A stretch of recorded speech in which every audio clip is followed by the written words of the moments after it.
विराजमान पूज्य विद्वद्वृंद, श्रद्धेय मुख्य अतिथि महानुभाव, सम्माननीय दृष्टिगण, पधारे हुए सभी अभ्यागत महानुभाव, सबको सादर नमस्ते। शिक्षा समाज और राष्ट्र का आधार स्तंभ होती है। यदि शिक्षा उत्कृष्ट है तो सामाजिक और राष्ट्रीय स्तर भी उत्कृष्ट होता है, और यदि शिक्षा निकृष्ट है अथवा शिक्षा का अभाव है तो समाज और राष्ट्र का स्तर भी निकृष्ट होता है। जगत में ये साधारण नियम है कि समाज में जिसकी पूजा होती है उसी तरह का सब लोग अपने आप को बनाने में प्रवृत्त होते हैं। जैसा जैसा उसका खाना पीना, उठना बैठना, सोचना विचारना होता है, आने वाले परिणाम को बिना सोचे समझे लोग वैसा ही करने लगते हैं। और इसी प्रकार की एक नासमझी हमने भी की है।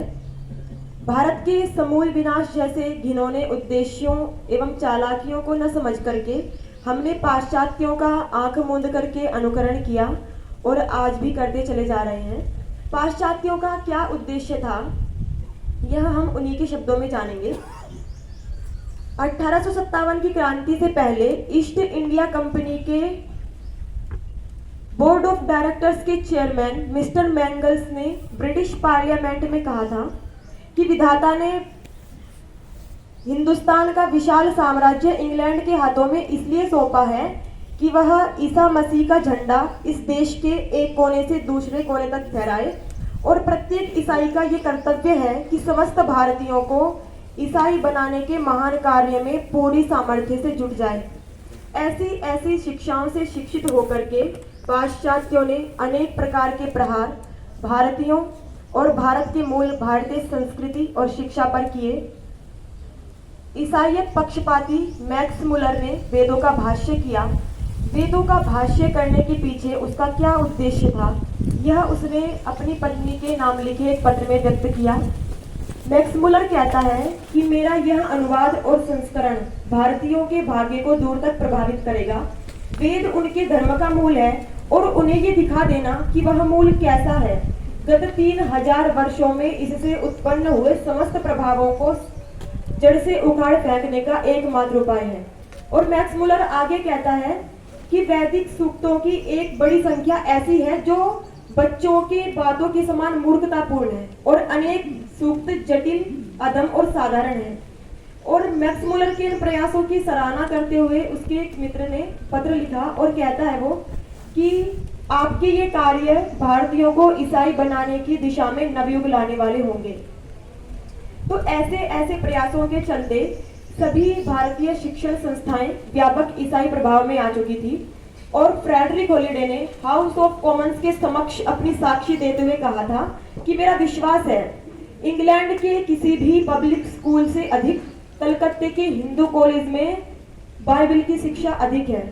तो ऐसे ऐसे कारणों से भारतीय जनता वेदों से विमुख हो गई और इंग्लिश और अंग्रेजी सभ्यता को ही अपना अभिमान समझने लगी।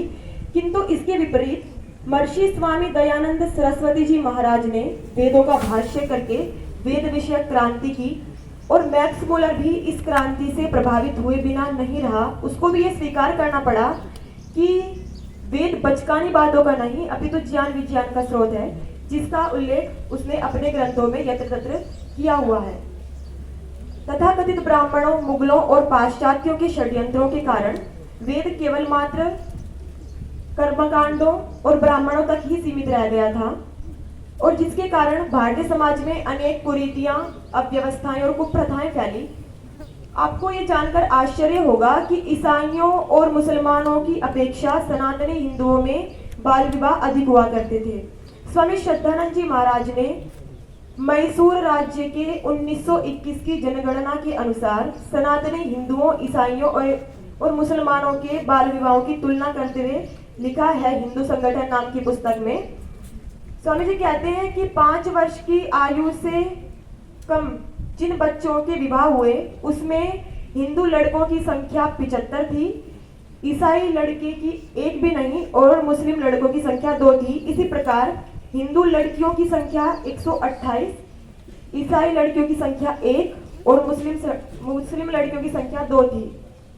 उसी के साथ साथ स्वामी जी ने उस समय विधवाओं की संख्या का भी उल्लेख किया हुआ है। स्वामी जी कहते हैं कि 1 वर्ष की आयु वाली विधवाओं की संख्या 597, 1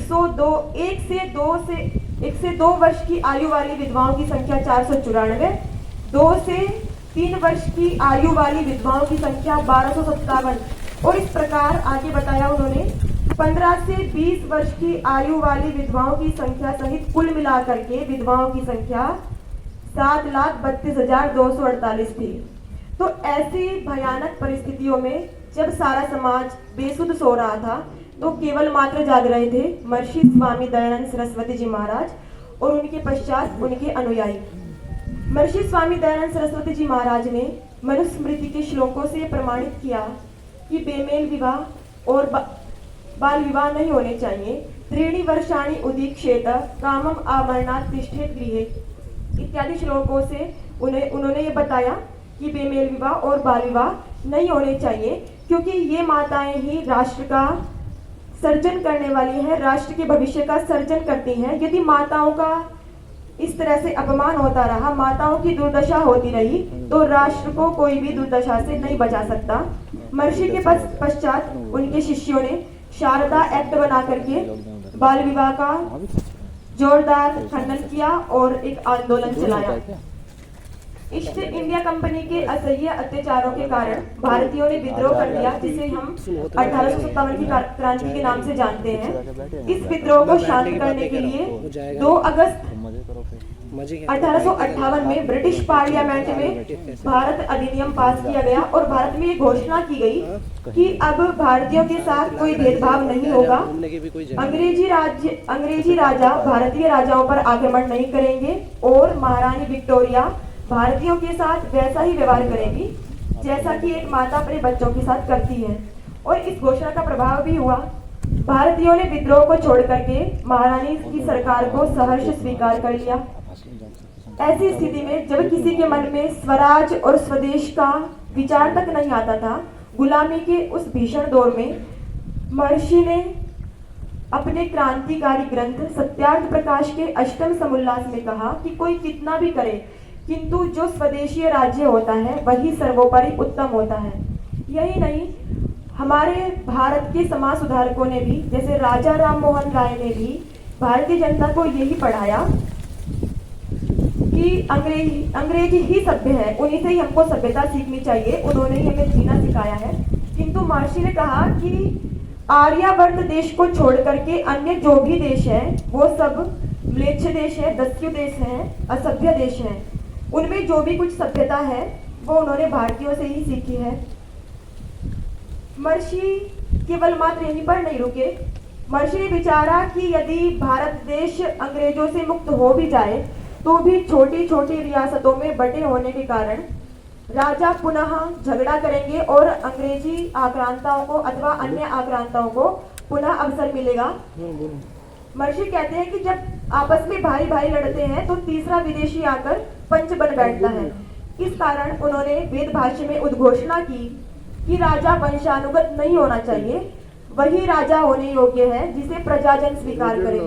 और सत्यार्थ प्रकाश के षष्ठ समुल्लास में महर्षि लिखते हैं कि राजा को प्रजा और सभा के अधीन रहना चाहिए, निरंकुश राज्य नहीं होना चाहिए।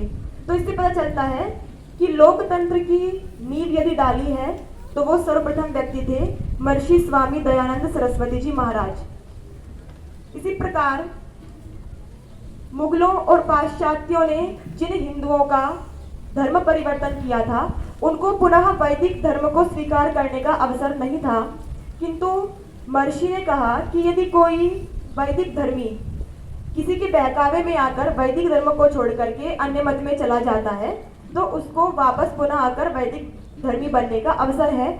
और महर्षि ने स्वयं पादरी खड़क सिंह, जो कि पादरी रॉबर्ट क्लार्क के बहकावे में आकर के ईसाई बन गया था, और एक जन्मजात मुस्लिम मोहम्मद उमर को शुद्ध करके वैदिक धर्मी बनाया। और उनके पश्चात उनके अनुयायियों ने इसे एक आंदोलन का रूप दिया। स्वामी श्रद्धानंद जी महाराज ने शुद्धि आंदोलन चलाया। ऐसे ही सभी क्षेत्रों में महर्षि और उनके अनुयायियों ने अपना योगदान दिया है।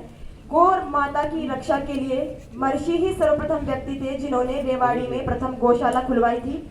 फिरोजपुर में अनाथालय खुलवाया और पाठशाला काशी में खुलवाई थी। और उनके शिष्यों ने सर्वप्रथम जालंधर में महिला छात्रावास, कन्या गुरुकुल देहरादून में खुलवाया और bank of Baroda, Punjab national bank जैसे अनेक वित्त संस्थाएं भी खुलवाई, जिससे कि हमारी संपत्ति हमारे ही पास में रहे। तो इस प्रकार हम देख रहे हैं कि कोई भी क्षेत्र ऐसा नहीं है जिसमें महर्षि और उनके अनुयायियों ने अपना महत्वपूर्ण योगदान न दिया हो। तो उन पवित्र आत्माओं, महान आत्माओं को श्रद्धा सुमन अर्पित करते हुए मैं अपनी वाणी को विराम देती हूँ। इति ओम शम। सबको सादर नमस्ते। यदि आप घर बैठे ऑनलाइन माध्यम से संस्कृत बोलना सीखना चाहते हैं तो आप हमें दिए गए नंबर पर व्हाट्सएप करें अथवा कॉल करें। हम आपको संस्कृत सीखने की ऑनलाइन कक्षाओं में जोड़ लेंगे। उनसे जुड़कर आप संस्कृत बोलना सीख सकते हैं। यदि आप संस्कृत सीखने की कोई पुस्तक खोज रहे हैं तो भी आप हमें दिए गए नंबर पर व्हाट्सएप करें अथवा कॉल करें। हम आपको संस्कृत सीखने की एक अच्छी पुस्तक उपलब्ध कराएंगे।